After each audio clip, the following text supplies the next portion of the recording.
So I feel like it's a millennial thing to do to like analyze like if you're an introvert, if you're an extrovert. Like you've heard of the whole Myers-Briggs personality test. Yeah.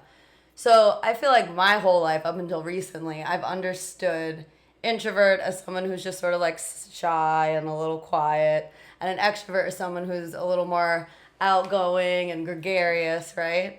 What's gregarious mean? Gregarious is like out like talks a lot. Like okay, now spell it. I don't know. All I remember it from what the hell does a spelling be? Like use it in a sentence. Melanie is so gregarious when she's around other people. Okay. But under that understanding of introverts versus extrovert, like what would you say you are?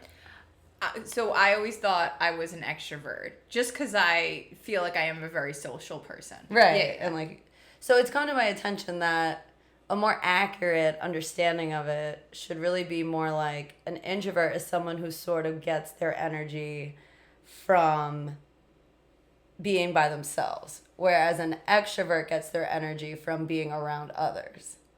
So, like, with that understanding, what would you say? Because I know, like, last weekend you were, like, you had all this stuff planned. You were hanging out with people, like, every day. So, I go through a thing where if I hang out with somebody, I would even say back-to-back. If I have, like, back-to-back plans, I need, like, 3 to 4 days to recover. Like, I really do. Like, where I'm just alone and by myself. Like, I even feel like family vacations in the past were always so hard for me because we're surrounded by people for 7 days, you know, like a week, Saturday to Saturday, like, and I would always be like, oh my God, I can't wait to just be in a room by myself. Right. You know? Yeah.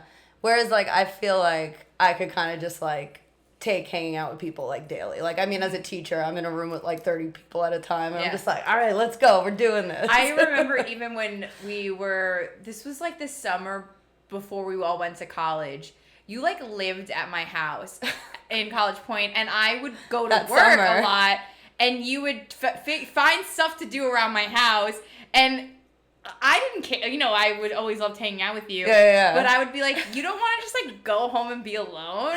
And you're like, no, I'm good. Yeah. I get bored at home. Like, I remember one day that summer, my dad calling and being like, do Melanie's parents want you to start paying rent? Because, like, you're there all the time. Like, get it together. Like, I could never do that. So funny. Yeah. But, like, just to get a little bit into the psychology of it, because I started kind of going down a rabbit hole with all of this and geeking out a little bit. To go even a little further, the idea behind it is that introverts, when they're around people, they let out all their dopamine, which is like that kind of like their happy hormones, like really quickly. Introverts do this. Do this. So like they let it all out, like that burst of happiness is out. So they're like exhausted afterwards because they've let out so much of their dopamine. Mm-hmm. Whereas extroverts sort of just like let out little spurts of dopamine somehow.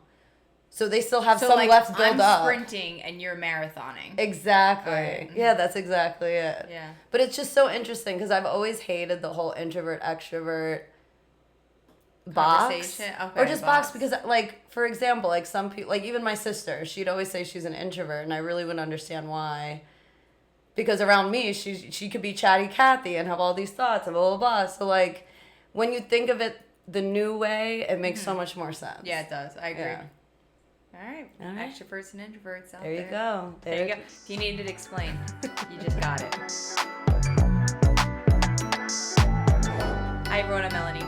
And I'm Diana. And we're two queens in a pod. Yes. And we are two queens from Queens, giving you the Queen's perspective. And today we are going to the New York Botanic Gardens. Largest garden, most cultural garden, most flower garden in America. I don't know. I don't think I got that stat, but we can get into that a little later.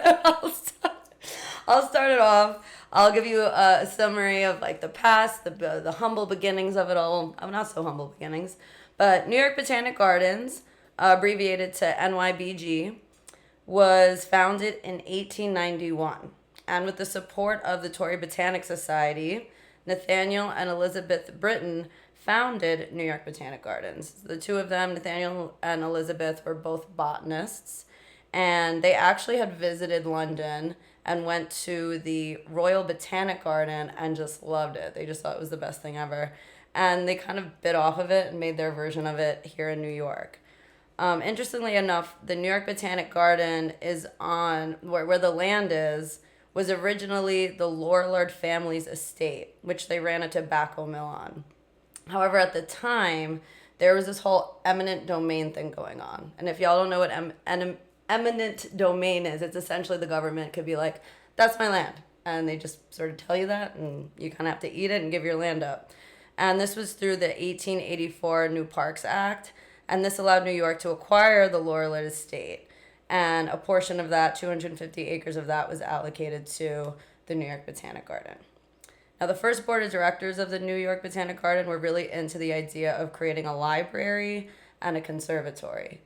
And New York City was like, all right, we'll help you fund the building of that, but you gotta raise your own funds as well, too.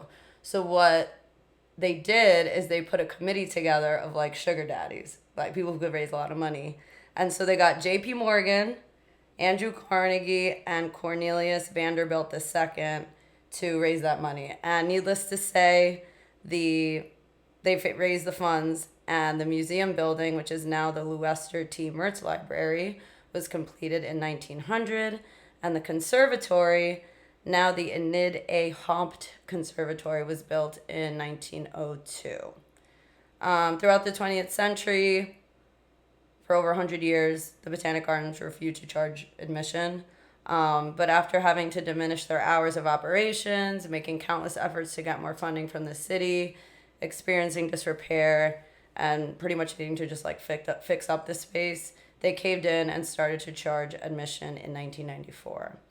But just to wrap things up, today the New York Botanic Garden brings over 1 million visitors annually and contains over 1 million plant species in their 50 different gardens and plant collections. And we got some more facts, but let's open up the platform to the two of us. So this was probably the first time that I went in waking memory. You know, maybe I was there back in the day for a school trip. Right. I thought it was beautiful. You really, I mean, you could say this about the Bronx Zoo as well, but you really feel like you're taken out of the Bronx.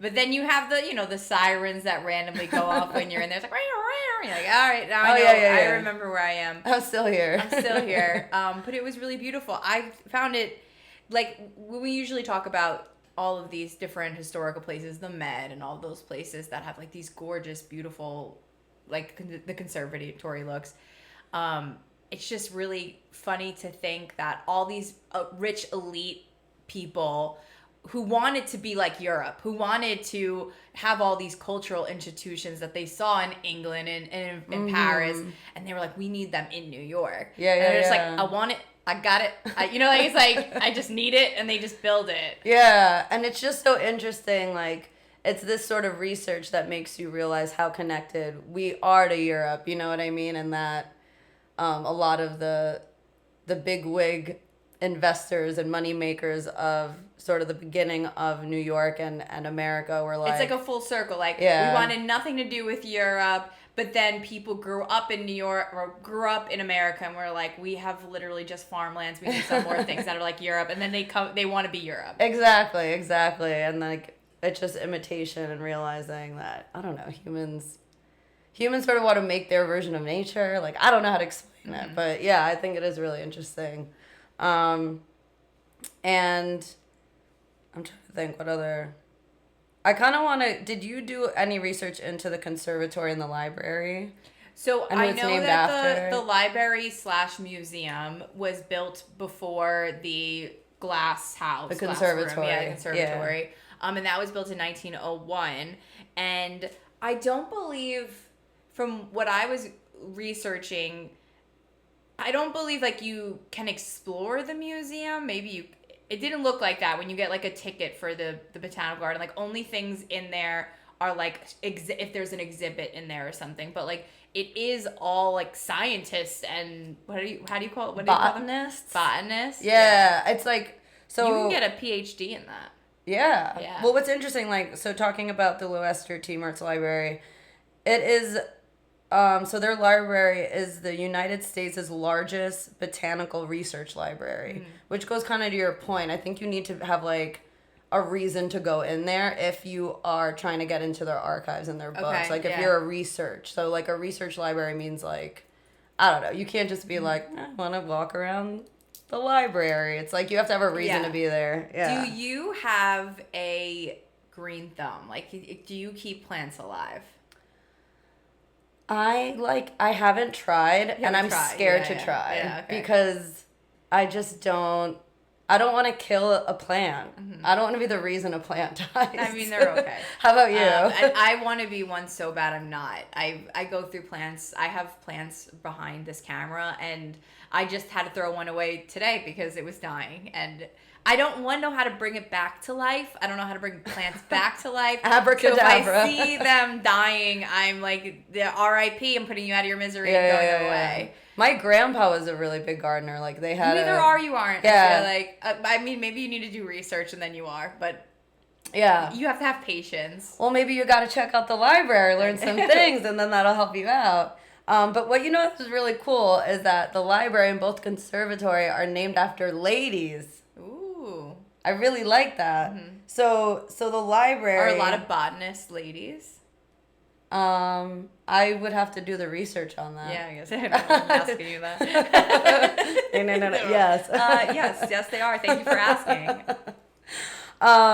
But essentially, if we go into like the 20th century when the New York Botanic Garden was kind of struggling financially, these two women were ones who really helped the conservatory and the library kind of maintain to their highest caliber. Okay. And so Enid A. Haupt, she saved the conservatory from demolition. That was in the 70s, right? Yeah, that was in the 70s. By contributing $5 million and starting a $5 million endowment. And she's an interesting lady. She was a publisher. She is credited for publishing 17 magazine. Oh, get it, girl. I know. Talking about almost demolishing the conservatory, it is beautiful. Like it really is breathtaking. Like you go there and you're just like, whoa, like in your face.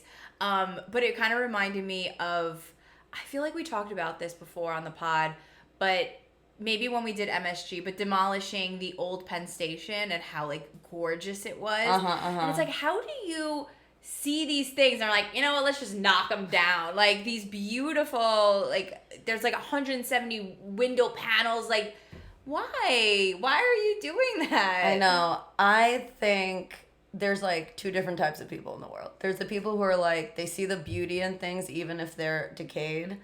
And then the people who are like, start fresh. Let's just start fresh. Maybe me with the plans. There you go. Oh, no. So you would have been one of the people who wanted to demolish it. That makes me so upset. No. But I think that's kind of what it is, where like people, yeah.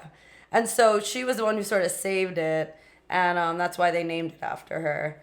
And she's quoted as being like, saying things like, nature is my religion, and being described as the greatest patron to American horticultural, like, ever. Like, so... really cool. And then the other lady, shouting out the ladies at the Botanic Gardens. All right. Lou Esther T. Mertz, she was part of sort of keeping the library afloat and keeping what it is today. But yeah. Well, you know what I was thinking of with just plants and flowers is kind of what you use under a microscope when you first like start science. And shout out to biology where we became friends and Miss Chua's class because I remember it was like, what's the center of a plant, like a nuclear cell, and it's like, what's the center mitochondria and like all those things, and it's like how plants give us life and they take like all this stuff all that things, and I don't know, just made me feel like I'm really connected to the botanical gardens because of biology. Yeah, I mean, like the whole idea that when we talk, we let out carbon dioxide, not monoxide, right? No, not monoxide. But we let out carbon dioxide, and carbon dioxide plants like, take it in, and then they let out plants let out oxygen, and we breathe in oxygen. So there's a very like symbiotic relationship between humans and plants. Well, speaking of the library, there actually is what is it called? it's like herbology. The ones that's like the study of like fungus.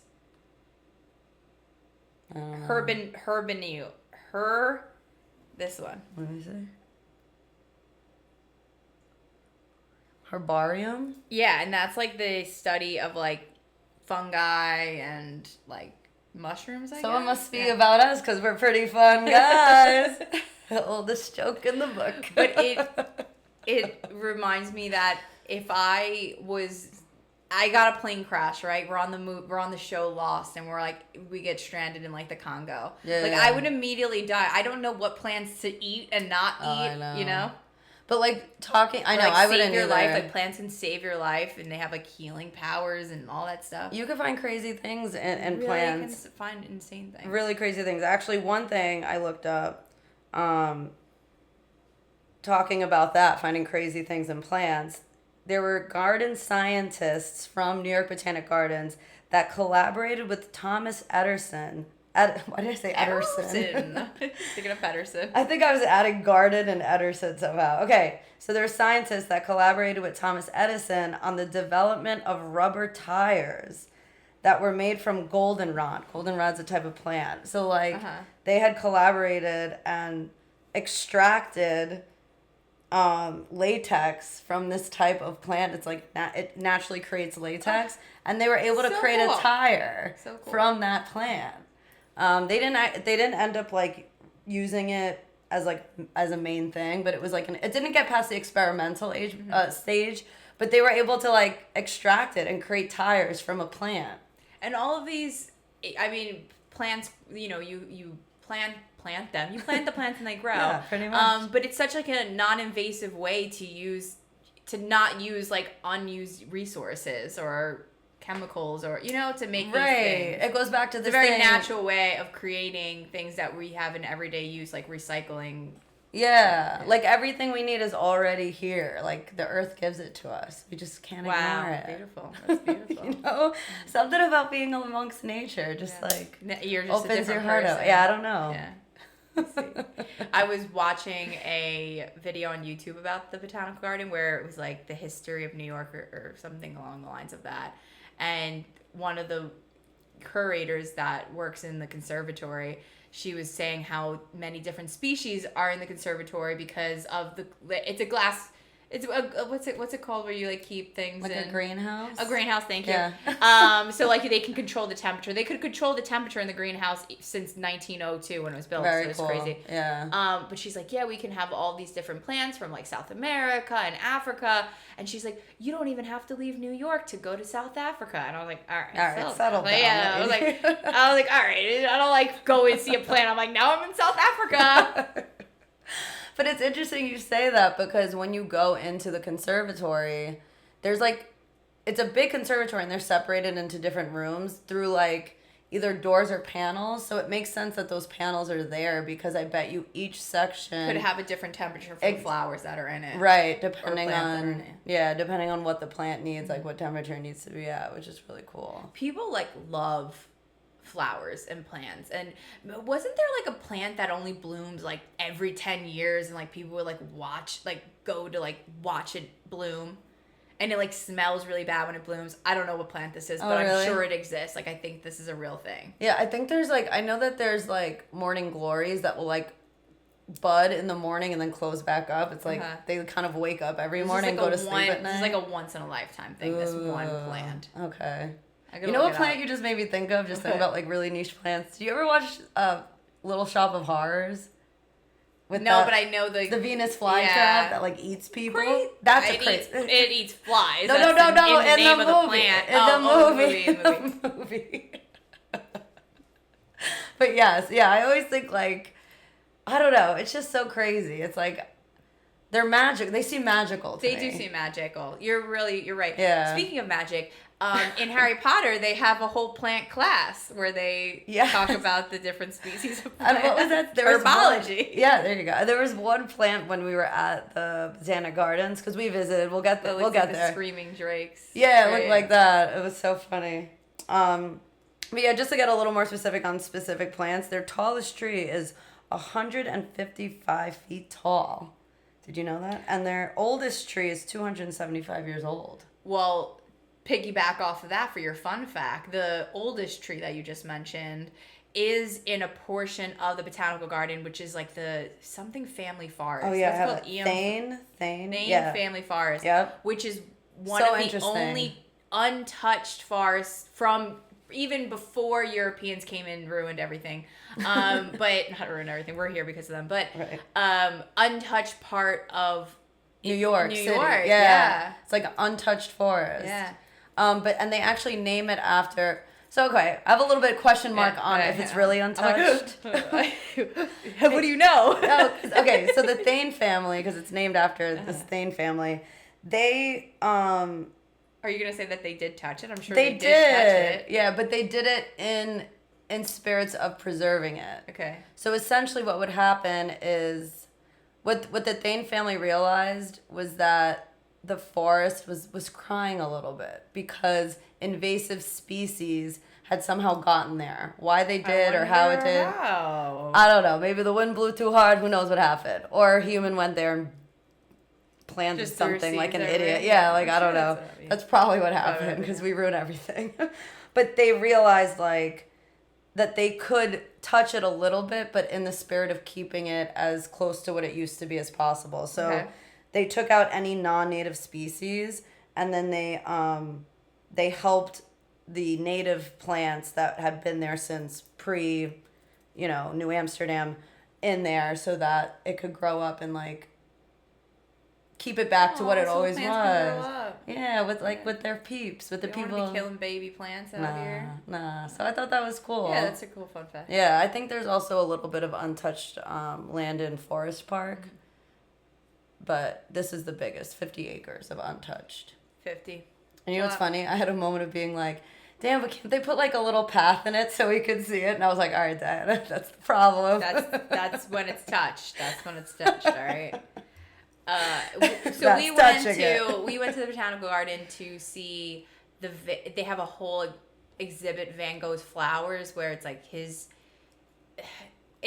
paintings, and then they made the flowers to look like the painting. Did I get that right? Yes, exactly. So it's like art imitating life, imitating art, imitating life. Okay, got it. You know what I'm saying? Life is the plants. Yeah. And the flowers. So Van Gogh has a bunch of flowers in a lot of his paintings, and in the exhibit, they sort of put the real flowers next to his artwork, right? And then they also recreate versions of the flowers as well. It's like all, very much circulated around Van Gogh and his art and his connection to nature. And at the end of the night, there was a drone show that was pretty cool. Yeah, so the way I understood it is that and this was like an after hours event, so you did have to pay for this whole after hours.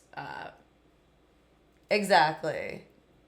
Like extravaganza. Thank you, extravaganza. So yes, there's the Van Gogh exhibit that's fully run by the New York Botanic Gardens, and that's open from now until October 26th. Yeah, so if you got like a day pass and just went to go on the grounds, you'll be able to see this. Yeah, any day from 10 a.m. to 6, or not Mondays. They're usually closed on Mondays.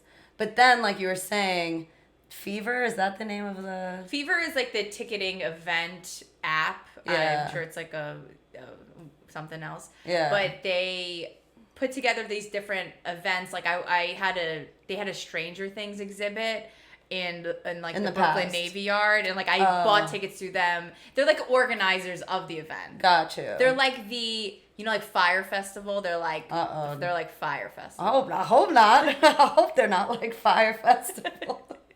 We got Ja Rule in there. No. Fever is a Ja Rule, the Fire Festival. We go to Starry Night. Okay. But essentially, there's Starry Night, and that's what you're saying, the after hours, 7:30 to 10 o'clock, every Friday and Saturday until September 13th. Lovely. So like you were saying, like they have a dance performance, they have a jazz band playing, they have the drone show at the end, which let's get into this drone show. 600 drones. 600. I went in low expectations. Yes. As I usually do with everything. You were asking everyone. You're like, all right, what do you think it's going to be? Like, out of 10. How many stars? I gave it a 5. You were high. You were like 7. I think I tried. Yeah, I think so. At the end, I gave 10 out of 10. Yeah. Honestly, it really made me feel like a little kid seeing fireworks for the first time. Like, it was just something... Because you've never seen a drone show before. Never. Yeah, and, me neither. You know, you're looking at it, you're like, oh, look, it's a flower. Like, it's making a flower. Yeah. Right. And you get so, like, oh, the flower's budding. And it looks so real. And, you know, a lot of people say that drone shows are the future because at least our dog lovers out there. Are they environmentally friendly too? Because they don't like create smoke and everything. Yes, and they're nicer to the dogs. A lot of dogs get really sad. There's a lot of dogs. There's a lot of dogs in New York. Yeah, so those fireworks scare them away. This way they can enjoy, you know. You know who cares less about fireworks? Who cares less or not less? Coco. My cat. Doesn't affect them the same as dogs. Does not affect them the same. They know nothing's coming at them. They're like, I'm in here. They were like, oh, that? Yeah, whatever. Yeah, whatever. Next problem. It's not one of them.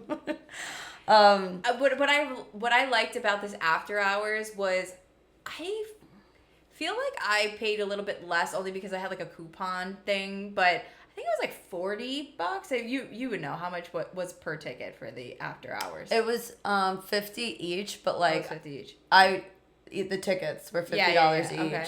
But I think what you found was like really easy to find, like the $10 off thing. Yeah, which like in my mind isn't bad for the drone show. Yeah, like if you sign up for like Fever, you first time user, they have like those coupons like that you could just use.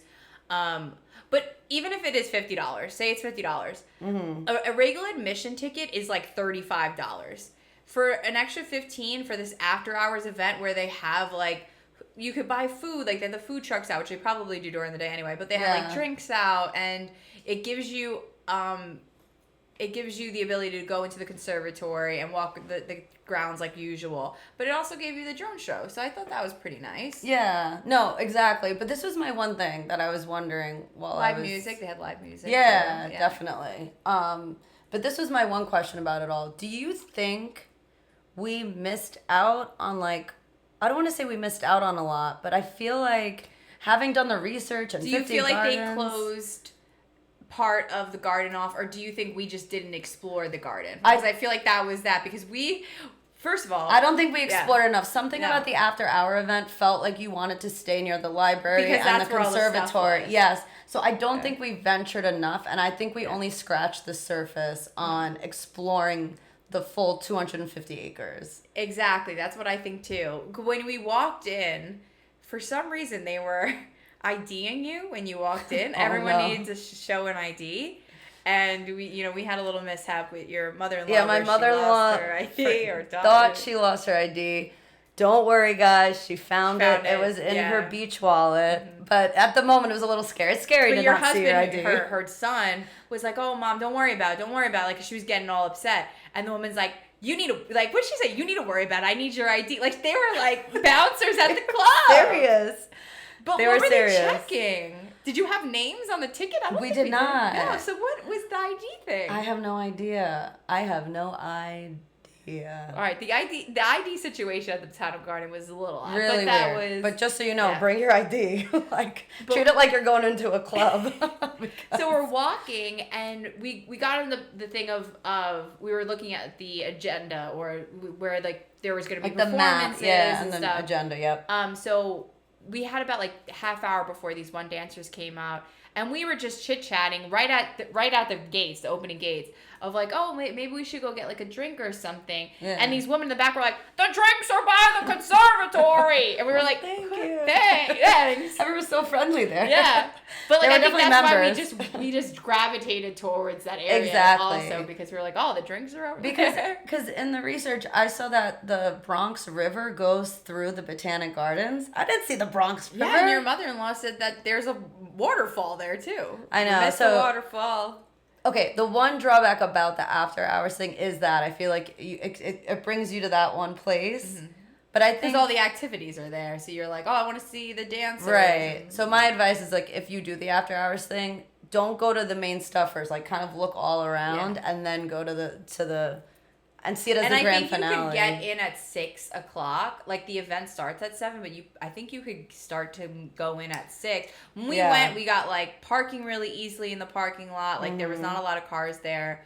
So I would probably recommend that before all the activities and all the live shows start. Yeah. I would go explore it at 6. Yeah, definitely. I would have loved to do that. Now that I've like did all this research, I'm like, oh, we missed like a lot. The forest. We could have saw the forest. I know, yeah. So I would say learn from our mistake and like really try and look as far and as wide as you can, because it's not just those 2 buildings. That is the main area, but yeah, okay. I have one other fact, so bringing it away from our experience there. All right, I'm away from it. And I feel like you're going to really like this. Yeah.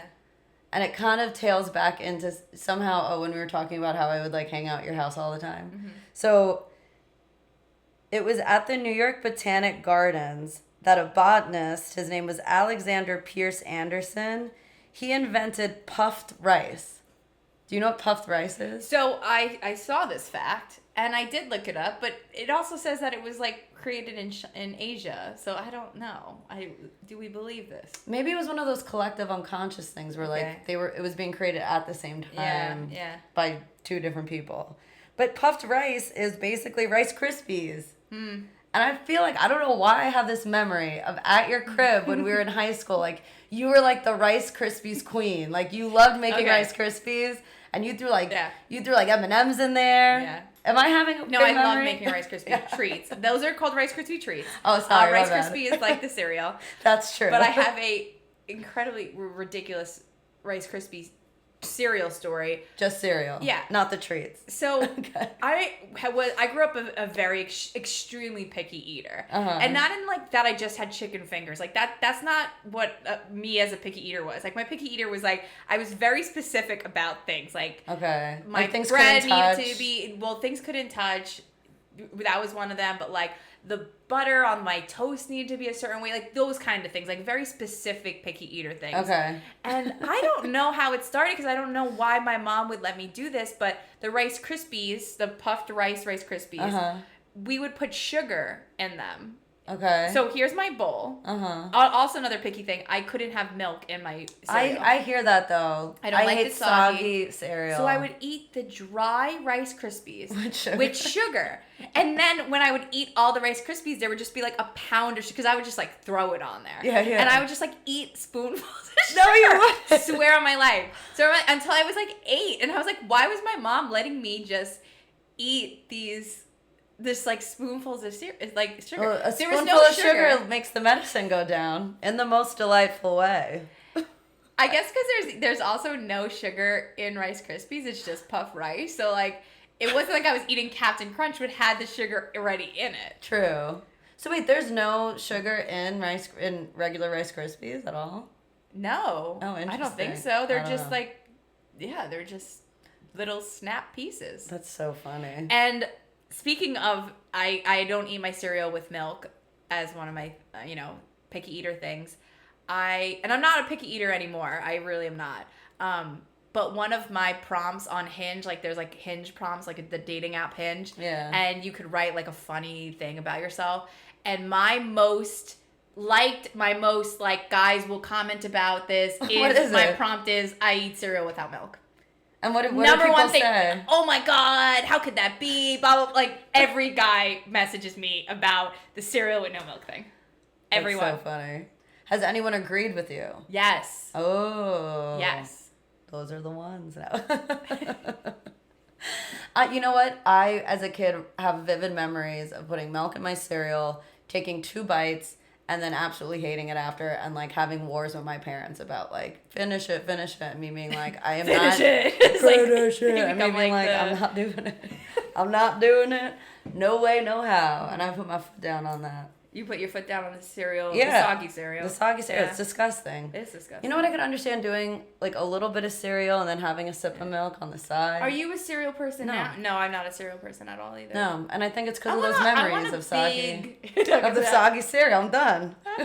This is traumatic. Yeah. I mean, I don't, it's hard to eat breakfast now as just like a crazy adult, but I want like eggs and bacon. Like, that sounds so much better than eating cereal, in my opinion. A Monday through Friday, so like on a work day, I'm a very much like banana, apple, and coffee eater. The quick and then fixes. Exactly, that get up and go kind of stuff. And then on the weekends, I'm like, all right, I'll have a bagel. Or have this. Let me do this. Yeah. Exactly. So I think that's what breakfast should be. No cereals. They say it's bad for you anyway. No cereals. Cut out the cereals. But yeah, I just really enjoyed going there. I really enjoyed researching this topic. I like how it connected to just like life. Yeah, I know we tell you to go everywhere, but I think this is a no-brainer to go. Definitely go. It is, if you want to know pricing-wise, tickets are usually about $35. You can buy a membership ticket for a year long. They range from about $100 to $200. You could get like dual passes where like me and you could buy passes, or like a family pass. That's $130. Yeah, $130. For the dual membership. We did meet these people from Connecticut. That come here 3 times a year. They have a membership that pays for it. Yeah, it does. Yeah. And you know what's interesting is, so if you have the individual membership, you get 2 member pass. So you could bring 3 people. Like you could bring yourself and 2 others if you have a member, like whenever you want. Mm-hmm. If you have the dual membership altogether, including the 2 people, you could bring 2 more. You could bring 4 adults. So even that alone kind of makes it worth it, even if you're visiting once, really. Yeah. Yeah. And on Wednesdays, New York residents can get a free grounds pass.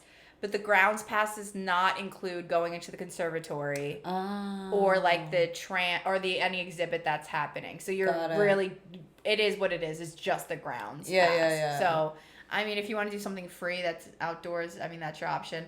It didn't tell me how much it would cost to go into like if you wanted to go into the conservatory. Like how much you have to add to it. Yeah, I don't know. But just pay. Right? Some people can. Okay. No, don't pay. Then just go see everything but that. But I guess you could poke their heads in. They're like, please let us settle down, JP Morgan. Settle down, Moneybanks over here. Please, Botanic Garden, I want some more. I know. Well, I was thinking of like going there, and then because there's a guy who checks like your bracelet before you get into conservative, like just like try and talk him into letting you in, you know? Yeah, schmooze him up. Be that extroverted. Show a little cleavage. Show a little cleavage. See if that guy will let you in for free. No. Subscribe to that. Oh, but one last thing. Sorry, I know it feels like we're wrapping up, and I swear that I will wrap up. You would think a Botanic Garden, you should really only go in the summer and the spring. Apparently, it's gorgeous in October. Some people say it's like the best time to go. Yeah. And that also winter, I actually went to this last winter. They have this really awesome train show. Also, Orchid Show. We need to pin that too. What do you mean? The Orchid Show. Don't they have the one? Oh, yeah, the Orchid Show. Yeah, they really have a lot going on all year round. Don't ever think there's not a good time to go. The train show is really cool. I really recommend that. So yeah, buy the membership because you got to go to the train show. You got to do the summer. You got to do the fall. There's a lot Orchid Show. There's a lot of stuff that you got to go throughout the year. So yeah, buy that membership, girl. Do it. Mm-hmm. All right. Well, thank you so much for listening. Like always, 2 queens out. No, you're supposed to say 2 queens. No. Yeah. What was our go out line? Oh no, I'm supposed to say peace out. Yeah, and then you say 2 queens out. My bad. Okay, peace out. 2 queens out.